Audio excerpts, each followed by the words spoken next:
Welcome to the ITSP Magazine Podcast Network, a modern, innovative multimedia platform, broadcasting ideas and connecting minds. Every company has a story to tell, from the small startup to the large enterprise, and everything in between. This is one of them. We hope you enjoy this brand story conversation.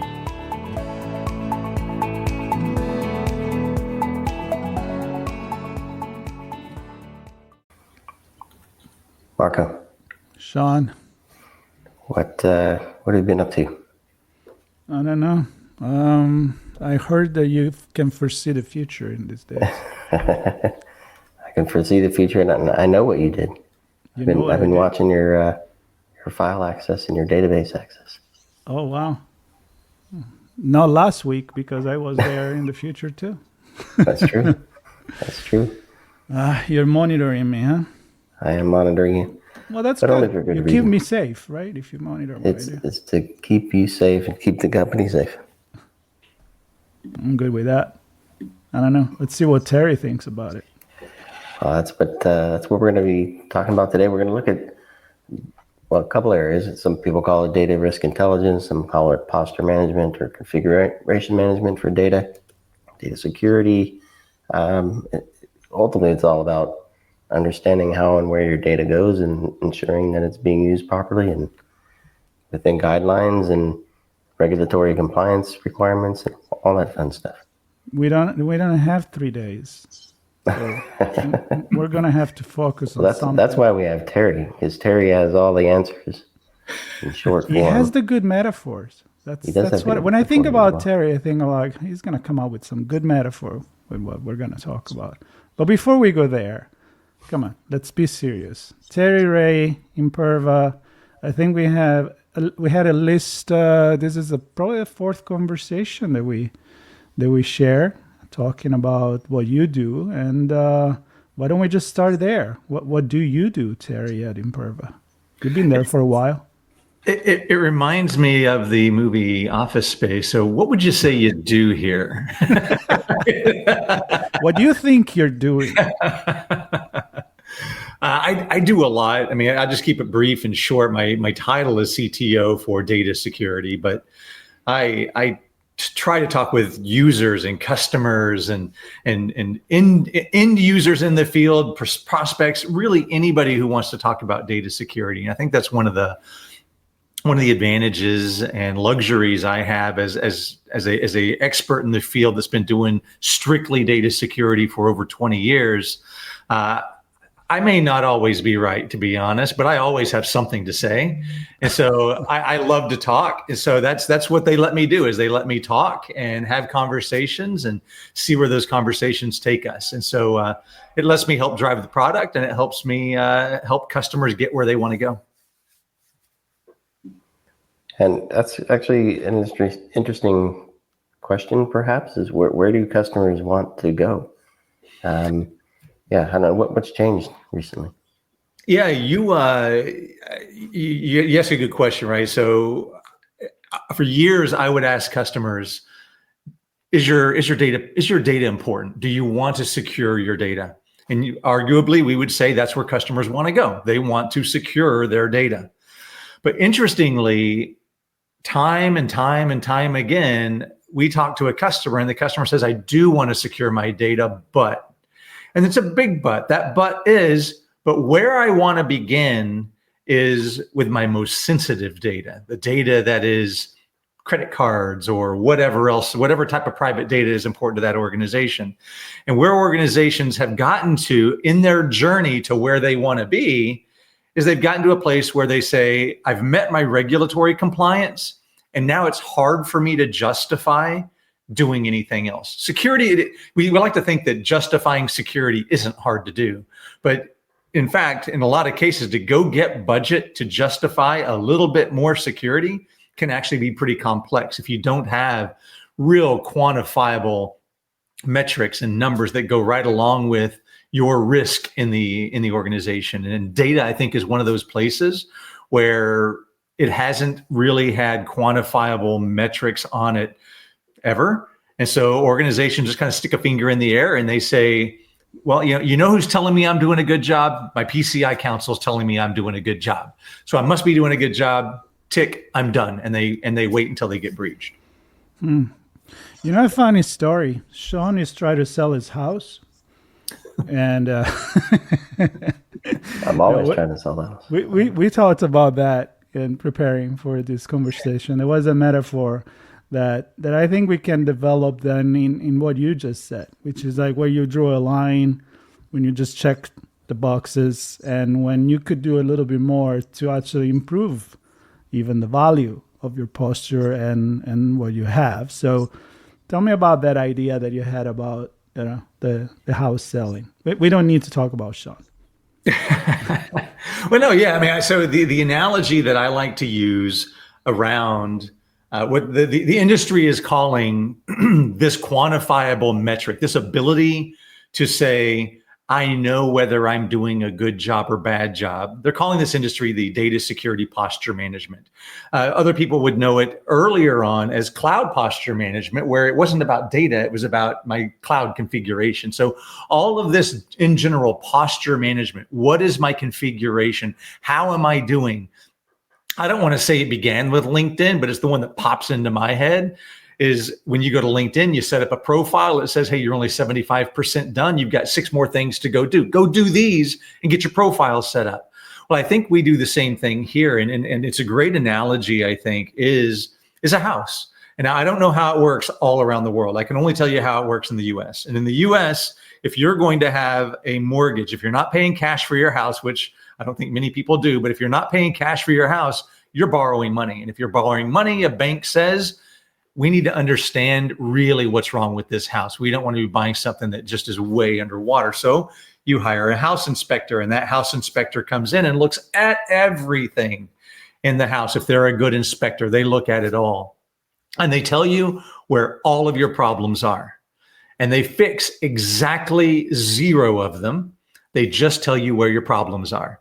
And for the purpose of what you pay for, that's what they're there for. They're to tell you this is what your problems are, and now you can begin whatever else you want to do in your negotiation and buying and whatever else you're going to do. And I think that's very much like the traditional and the more recent data security posture management systems. They tell you where you have problems in IT, in your data.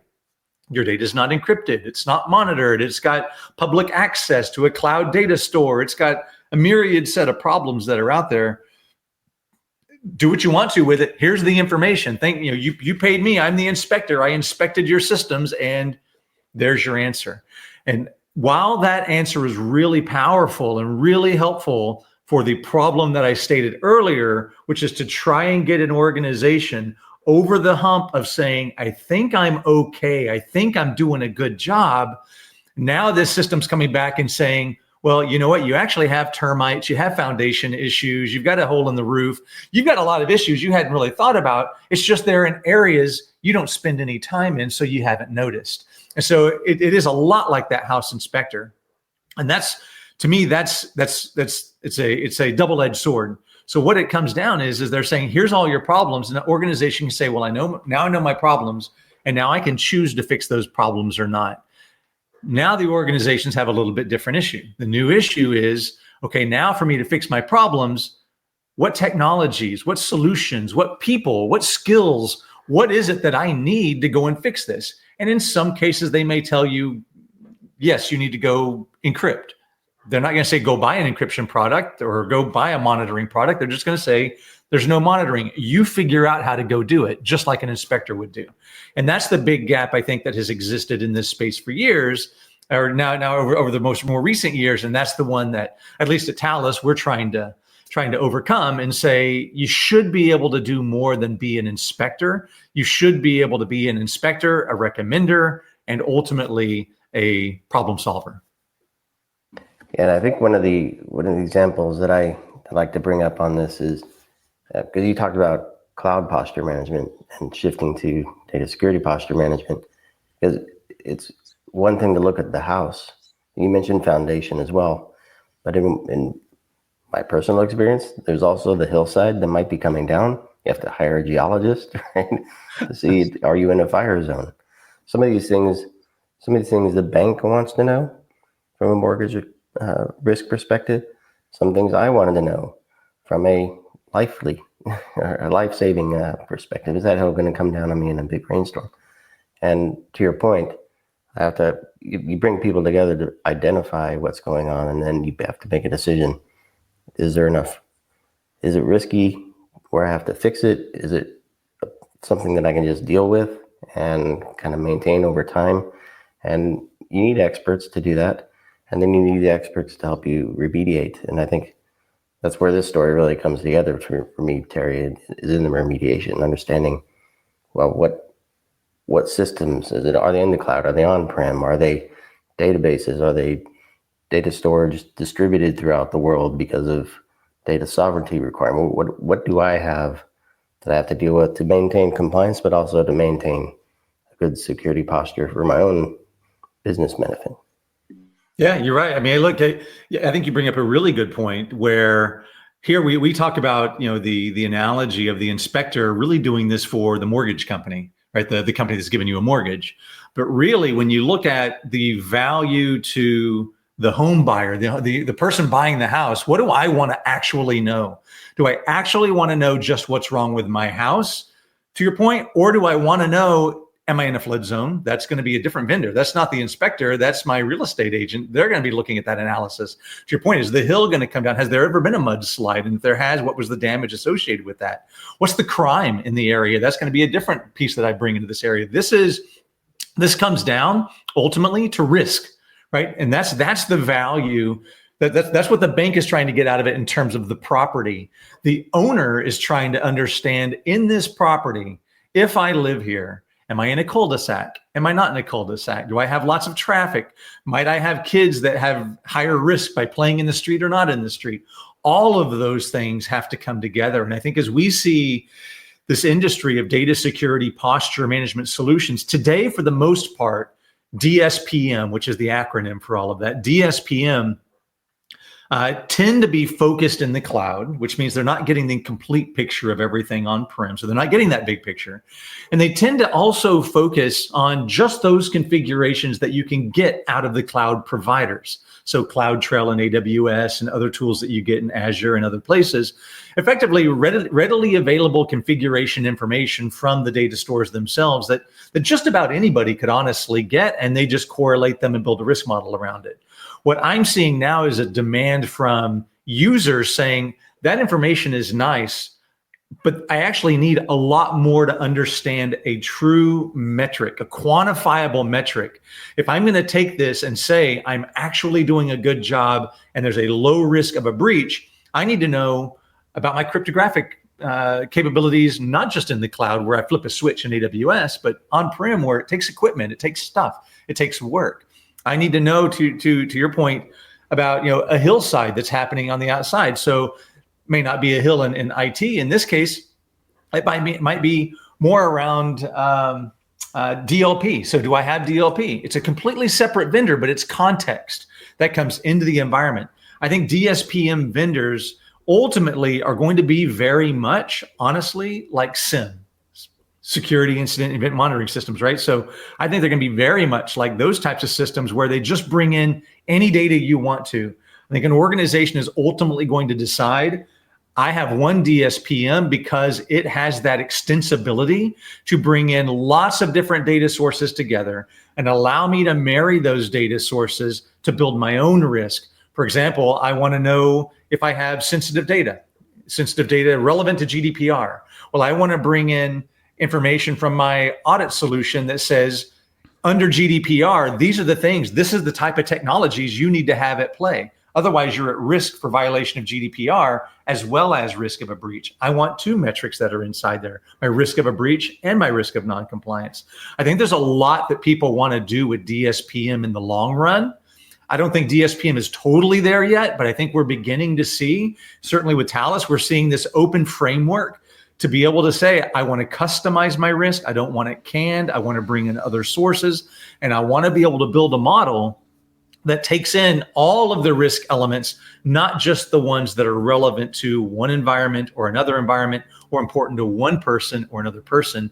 I want it to be something that the whole organization can use to drive up to the executive staff. So the business is kind of changing the attitude, let's say. It's kind of changing from they're telling me I need to fix this if I want to sell the house in this case, and that's all I'm going to do. But I'm going to get this much for the house. Is there anything that then I should do to either, because I live here, I want to live a better life, or I want to get more money that can turn into an investment? And I want to connect to your idea that you mentioned about the gamification of, the LinkedIn or any other social media, where you say, well, at least put your profile and who you are. Now, you could do a lot better. You can improve your status. You can be get more visibility, create more content, post at least twice a week or more. So to go back at the question, is the attitude of the business changing, or are they still, because of budget limits, to stuck to, I don't care, whenever happen, I'm just going to fix the bare minimum?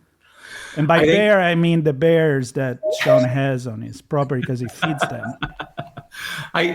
So I think there's two elements there, right? So the one element is budget's always going to be an issue, but what evidence can you bring into a budget cycle to get the appropriate budget for what you want to do? And at the same time, that goes right along with that, to get executive buy-in for a mission. And the mission is better data security. And we'll come to that. I think the other piece is about understanding a maturity path, understanding what you want to do. The word is prioritization, right? So how do I prioritize all of these things that I need to do? If I have one file server or one database, I don't really need to prioritize anything. It's easy. If I have 100 or 1,000, or I know financial services that have 40,000 databases, and trust me, they have a long way to go in their maturity cycle to get to where they want to be.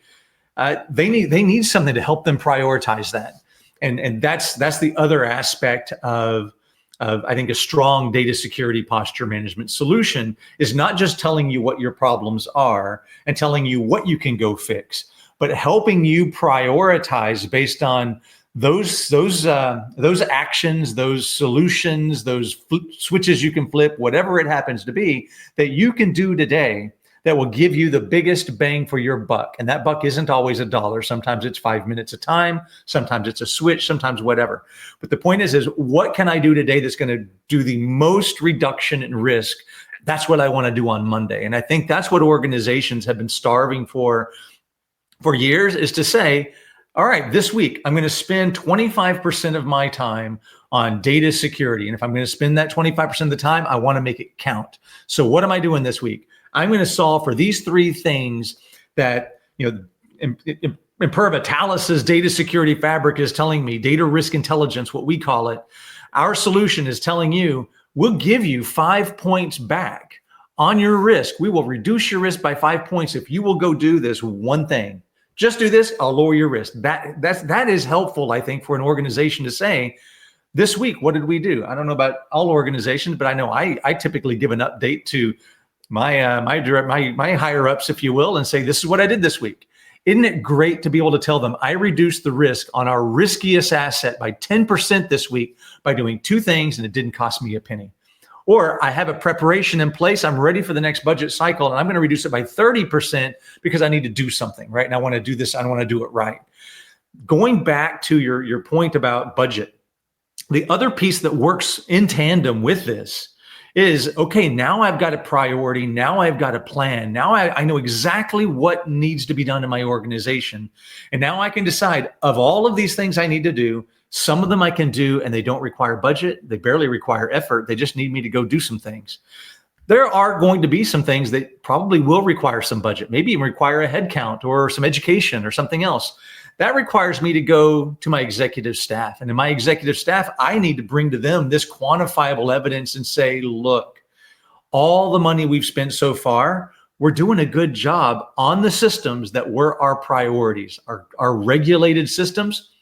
They're great, low risk. Here's the map. It's very low risk on those systems. We've succeeded. However, as an organization, we agreed that our mission is not data compliance. Our mission is data security.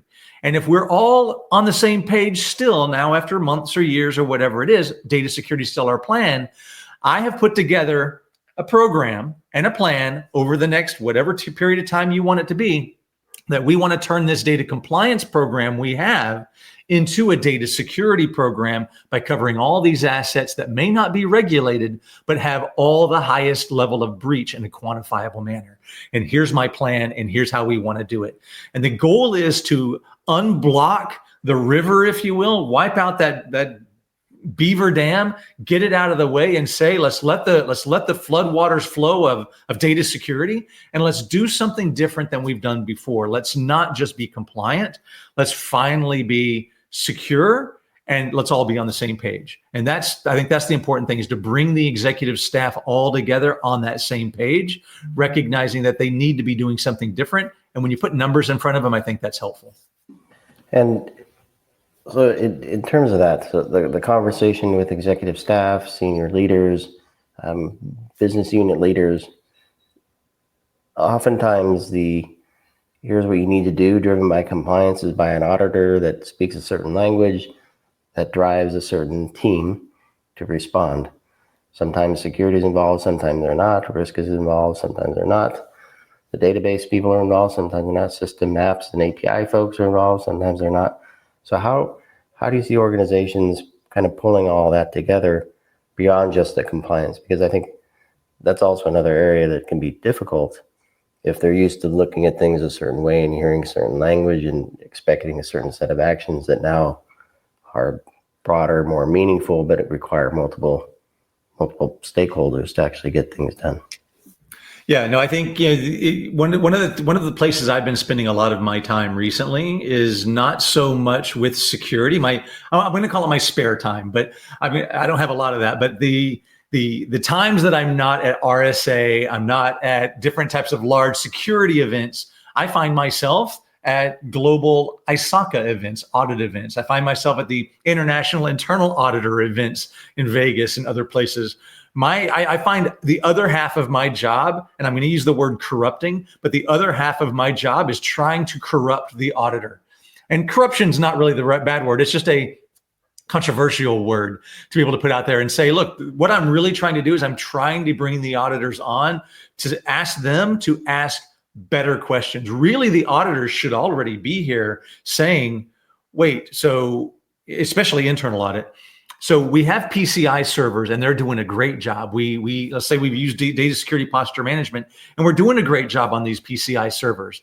But as internal audit, it's not just about regulatory compliance. It's about keeping the company safe, keeping the brand safe.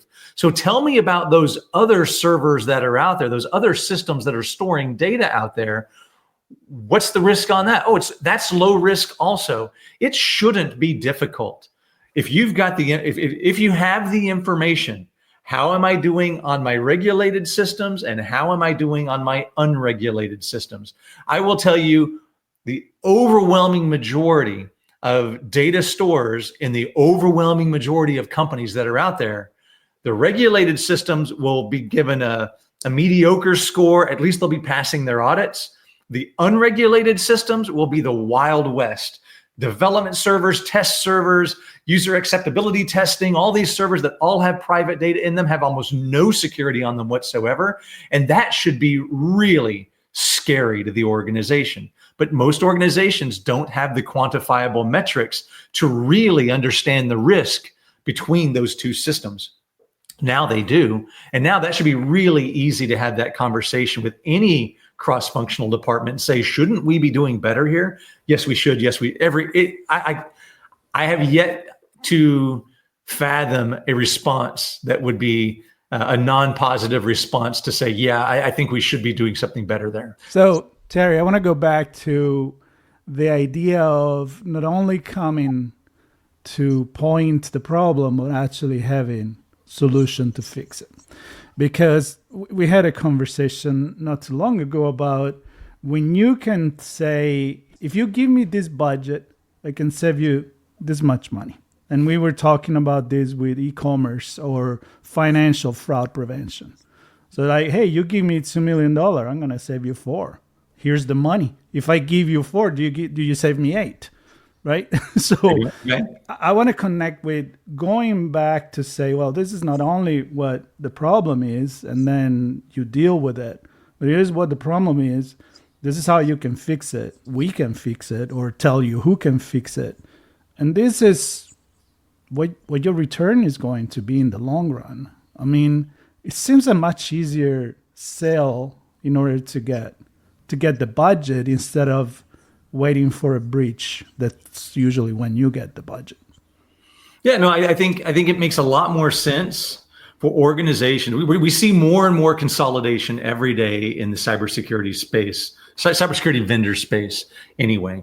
And it makes far more sense for an organization to say, I want to hire somebody, or I want to have a technology, whatever it is. I want to spend some money to solve a problem.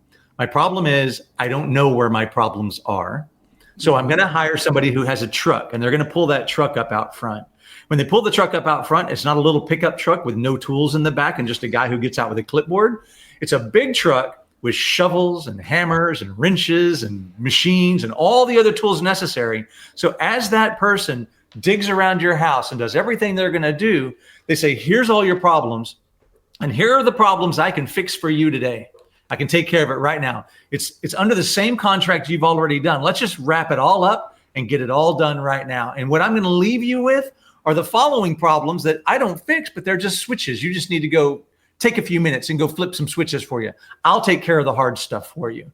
And to me, that's what's the power. That's the power here, is to be able to bring all of the capabilities behind Talus, the technology around cryptography and key management, as well as all of the monitoring and all the capabilities that we've always known from an Imperva perspective. They've been put together to be able to make this happen. So from a security perspective, you get the visibility, the observability, the ability to monitor anything you want and detect threats. You mentioned DLP, to detect threats and all these things. At the same time, if you don't want to allow somebody to have access to something because they're not supposed to, let's go into the world of AI. I get this asked this question all the time. I'm putting in an AI chatbot. How do I prevent it from going places it's not supposed to? I need guardrails on the data it's allowed to access. How do I make sure people can't get access to the data AI is accessing directly? Right, so all of those controls can be brought to bear, and it makes it really, really easy for an organization to say, I want to know what my problems are, and I want you to fix my problem straight away and be done with it. I don't want you to just tell me to go to 3 or 4 different vendors and me figure out where I'm going and doing it, because that's going to cost me a lot more money and time, because I've got to test every single one of those vendors anyway and then go through projects, and it becomes a multi-year process, which just doesn't make sense for most people. And some may just be turning on and off a switch, as you say, and some may be making an entire new system going. So again, go back to prioritization and say, well, at least let's do this right now, and then plan for the next one when the budget comes. That's right. That's right. Yeah. I mean, when in one case the air filters are dirty, that's easy. The other case, the air conditioner doesn't work. That's a big different. That's a different case, right? But it's an all different thing. So I want to go back to one of the things we talked about, because I think we're creatures of habit as humans, and I think business becomes a creature of habit as well. And when we have predefined audits, we're kind of prescribed, or at least we report back to the auditors, here's the scope, right? And we set that scope and we kind of dust it off and we say, that's where we're going to live within our audit year after year after year, until something changes where we think we need to readjust the scope. And I think AI may be one of those triggers. You may confirm that, but even without a trigger, are you finding there are AI as a trigger? Are there other triggers that say we need to adjust our scope to move beyond the audit world to understand the bigger picture? Let's look at the land, the land around the building, the crime around the neighborhood, that kind of thing, to better understand what the challenges are that we're really facing. Before data security posture management, before DSPM, I would argue that apart from audit, which is going to happen every year, and you're going to decide through classification and other things whether there's a new place that you need to audit for regulatory compliance because you found a name or an address or a phone number or something. Apart from that, really the only needle mover on now I need to do something different on systems that are not regulated was either I got breached or my neighbor got breached. You have a breach? Oh, well, that opens up the pocketbook, or that opens up a conversation at the executive level to say, how is that not going to happen to us again? Or how are we not going to be like company XYZ because they're in our same industry? And that happens every single time. And that's good for about 3 to 4 months. And then everybody forgets about it and they go back to where it was. So as a CISO, you've got a short window to say, let's make things happen now and make a change. With DSPM now, with the new technology now, it's every day. Every day, the goal is to be in your face. Maybe it's a little annoying, possibly, to say, you know what, hey, you did a little work yesterday, but you know what, there's still work to be done. There's still other things to be fixed. The system that you fixed yesterday is not nearly as at risk today as it was yesterday. It was 80% at risk yesterday. Today it's 70% at risk, but there's still about 6 or 7 more things you could do. There's always risk, right? If you're connected to the internet, if it's not mission impossible and a server in a room and the guy coming down from the ceiling, and clearly there's risk there too, but that you're not getting away from risk. We're just wanting to get to a point of acceptable risk, something that we can tolerate and say, this is industry standard. This is kind of where we are going to likely operate. The 30, 40% range is probably where we're going to be. So can you get it down there? I think that's where people want to go. And so this does give them now something beyond the normal regulatory audit, which you're guaranteed to have. And there's a fine right behind it if you're not doing it, which is why they get budget, or the breach, which is insurance in essence. So if you don't think you're going to get breached, you might not get a cavity. Maybe you don't need insurance. Maybe you don't need that checkup. Who knows? Now you've got this other piece that's in your face every single day. This is the grandmother. And DSPM is your grandmother saying, you need to eat right. You need to eat more. You need to clean up. You need to take a bath. You need to do every single day, always in your face. And so to me, that's the case. And now you have that reason. As long as you're using it, as long as you're paying attention to it, you have the evidence that you need to do what you need to do to move from compliance or a knee-jerk reaction on a breach to just everyday best practice, which is where we should all be anyway. Do you ever get the question, what else you got? Instead of being saying, hey, you could also do this. It's like, hey, keep it bringing. There's always something new coming, right? Well, in an ideal world, that will be the question that you get. Like, what else can you do? No, I mean, look, we get that question commonly, and I'll say probably the biggest question, as a real question, the biggest question we've gotten over the last 20 years has been, you do everything that you do for databases, but what about my unstructured data? What about my file servers? Can you help me there also? And so that's actually a big effort that Thales is, frankly, a big part of the reason Thales acquired Imperva is to say, we think we can do both. We think we should be able to do both. And in fact, you're going to see us doing both. We can bring in, if you've got AWS, S3 or other systems or file servers on-prem, interestingly, Thales already has agents for those file servers. I won't go into the details of it, but point is being able to answer a really simple question around DSPM, where do you have problems? Well, I have problems here, here, and here. Well, tell me what Terry did. Terry's one of your problem people in your organization. Tell me what he did. I want to know every file he touched. I want to know every database he got into, every app he went to. I want to know every key he used. I want to know everything about Terry. In the world before this acquisition, you had to go to at least 2, probably 3 or 4 different technologies and piece all of this together to build the puzzle of what does Terry do. Our goal here is to give you one place with the puzzle already built, and you just get the picture. What did Terry do? And here's your snapshot. This is Terry, everything he does. And that's the most common question I think I get at this point is, if you can do one, why can't you do the other? And do you have any examples you can share, Terry, around, I don't know, maybe an industry or two where organizations are looking to answer certain questions. I don't know, they might be the AI-driven ones, but to your point, what did Terry do with the AI chatbot, or what did our customer do with certain things? So do you have any examples that help describe the business scenario that's really driving the reason that there is data in the first place and users using it and the need to protect that connection? Yeah. And this is aside from the reason for regulatory compliance, reasons why organizations would do this other than somebody else told me I need to, right? A GDPR auditor said, you go do this or else. Organizations come to us all the time and say, I need to know what's going on in my environment. Now, these are the security forward organizations. Oftentimes, these are organizations who have been burnt in the past, and now they're coming around and they're saying, I have the project, it is live, and now I want to make sure this doesn't happen again in my environment. How do I detect this? And the biggest question that I get in this is the organizations that are asking the questions just don't have the expertise in data security. There are so few users. And I'm pretty certain I've talked to you guys even about this before, but I'll say it again.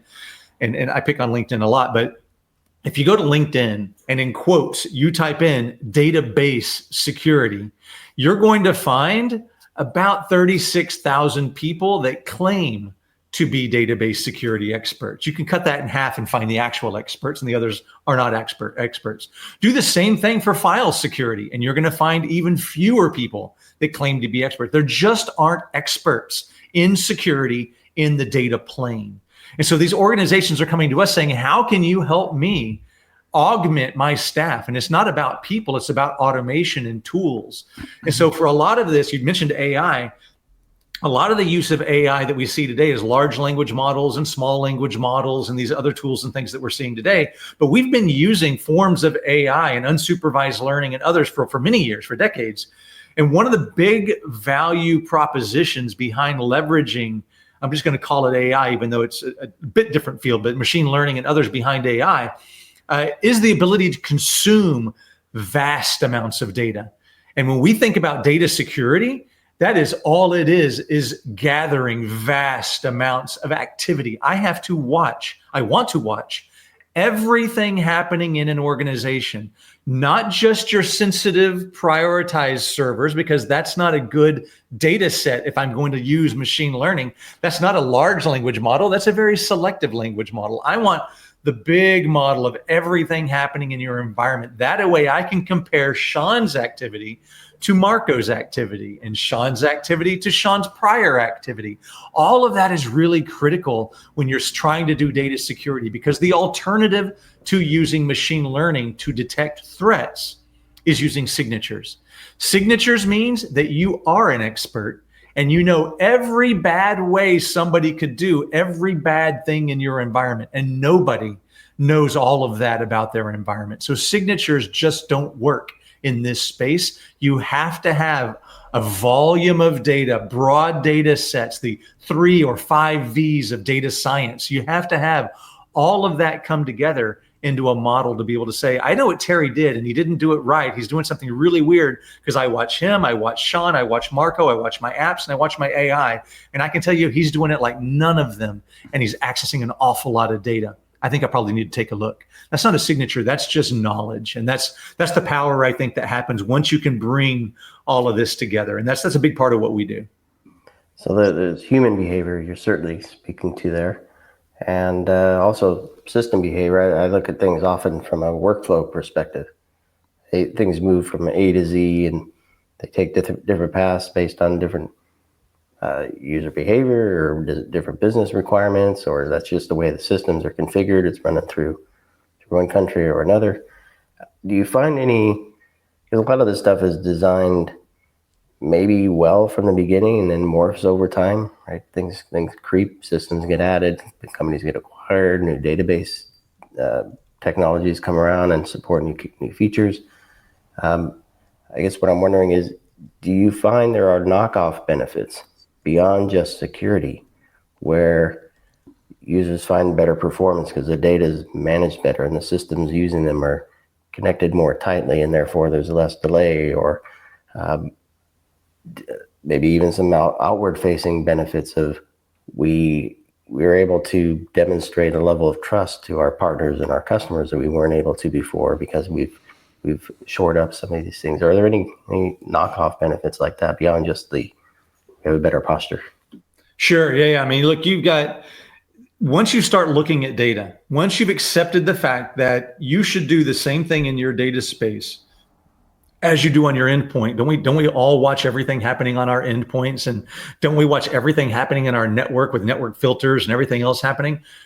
Once we start doing that same practice in the data, what it now means is it's not just about security, exactly to your point. I can start to say in this database, in this database, I have a very long running query that takes actually a very long time to produce, and it's going directly to an API. If I can shorten that query or do something in that workload, I can make my actual business and the operation between the business faster. And we've had this report for a long time. I'll admit, I focus on security, but I've known the report was there for years, and I know our users use the report.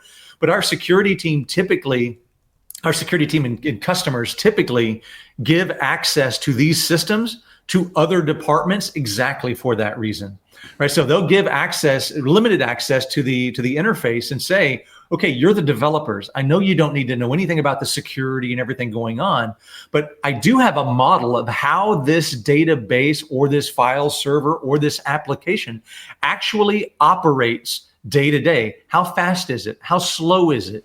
Which queries might be broken? Which queries are operating efficiently?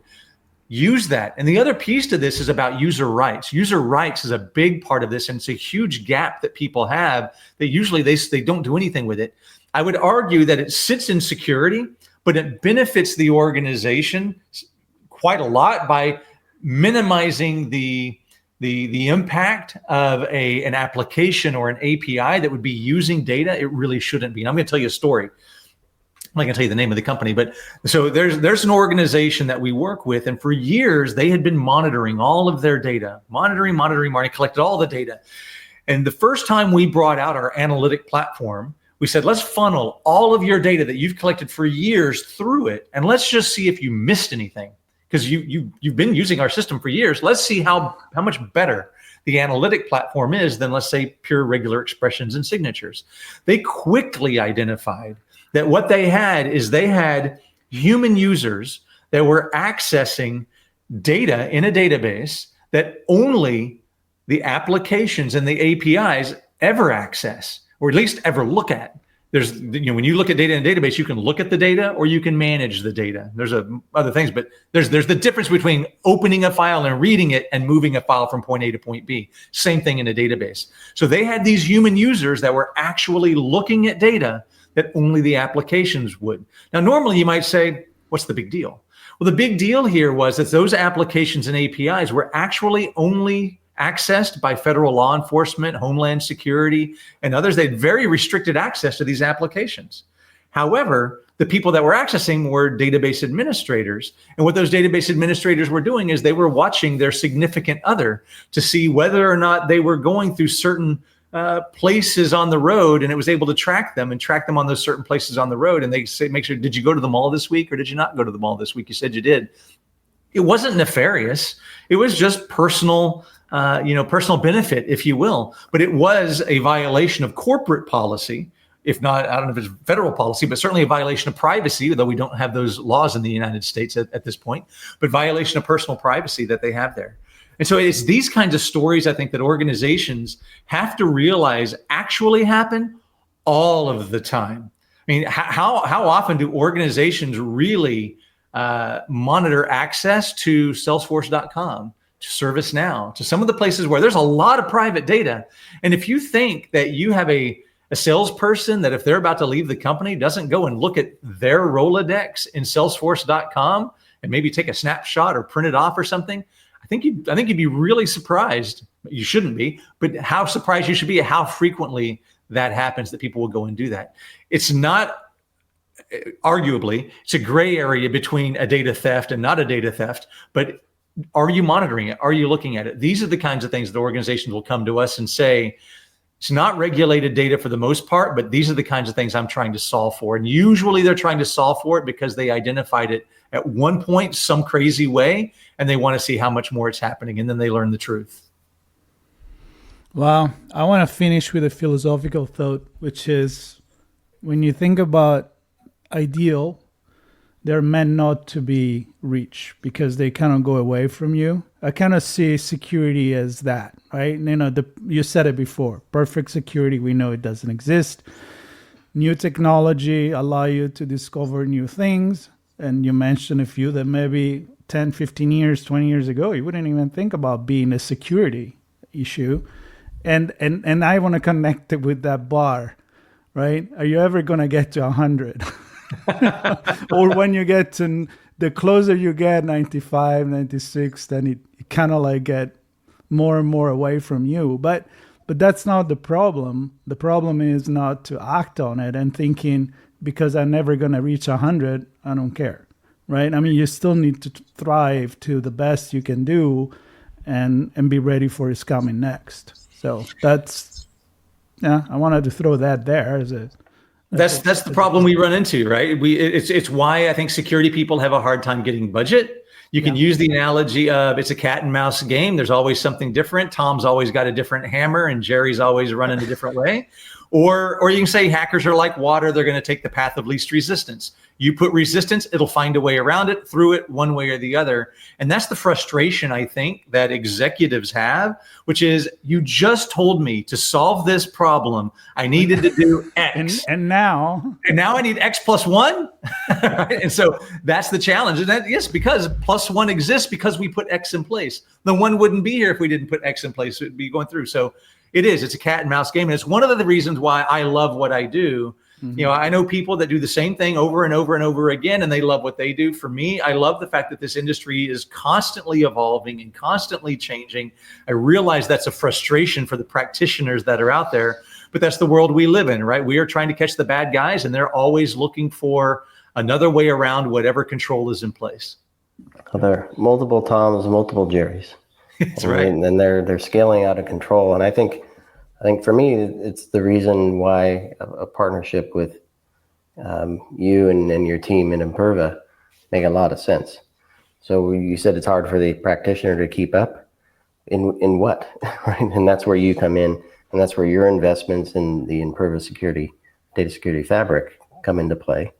And you just described a previous investment in the analytics, right? Bringing to bear a new capability. So I think, working with you and your team really helps the practitioner and their teams and their business leaders keep up to date and on top of things. So you take the brunt for them. That's the case, right? You do the heavy lifting. That's where we are, right? And that's where we've tried to do what we've tried to do with the new capability of data security posture management, what we call data risk intelligence, is to be able to shine a little bit of light, give you a little bit of that picture of there is a light at the end of the tunnel. It's just the tunnel continues to grow, but the light's there and it's not getting any further away. As long as you're doing something to maintain and keep up with it, you'll stay with the light.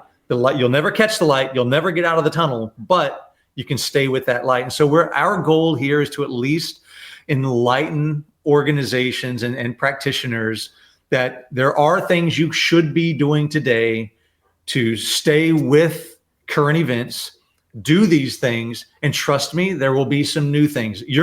Organizations are going to cause their own new things. I don't know if it's Marco or Sean, one of you said it. You're going to go through an acquisition and you're going to see a spike in your risk because all of a sudden there's new assets.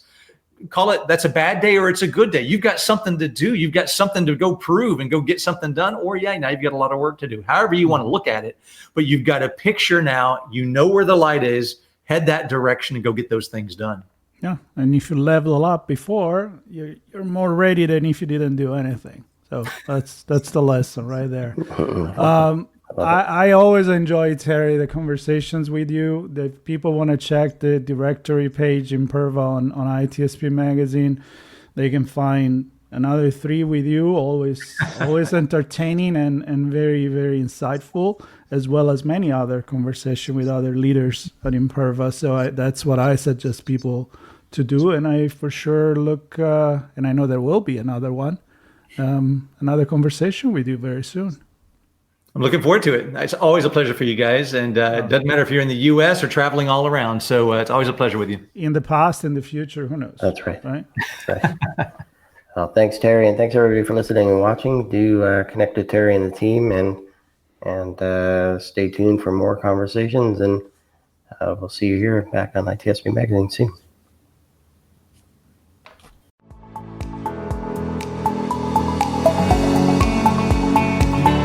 We hope you enjoyed this episode and that you will come back for more brand stories on ITSP Magazine. If you want to share your company's brand story, go to itspmagazine.com and explore our advertising options to learn more. Remember to share this podcast with your friends, family, and colleagues, and stay tuned for more brand stories as we continue our journey toward redefining cybersecurity, technology, and society.